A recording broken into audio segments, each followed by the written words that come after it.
Welcome back, folks. It's not often the Iowa Great Lakes area sends a basketball player to the Division I level. But that changed earlier this year when Larson committed to South Dakota State. Learn more about the future Jackrabbit in this week's SportsFource Champion. He's going to win. That's just his mentality, that he's going to work as hard as he can to win. And hard work is something you're used to seeing out of Asheville Lincoln Central senior Larson.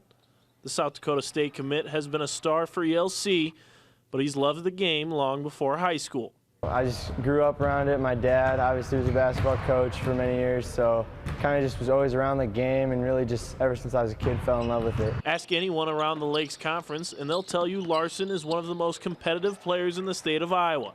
And he has a pretty good theory on where that mindset comes from.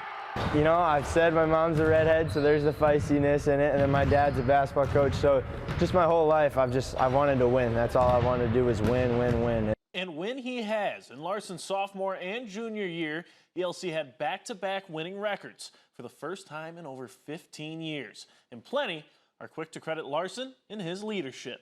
you know, you almost have to beg him to come off the court sometimes to take a breather for 30 seconds or so, but he wants to be on the court and he's going to lead and he's going to win. He's the best leader I've been around. He just always knows what to do, helps his teammates get better, and he's just a great teammate to have and a great leader. And that kid who grew to love the game would certainly enjoy watching himself play in his final season in Esterville.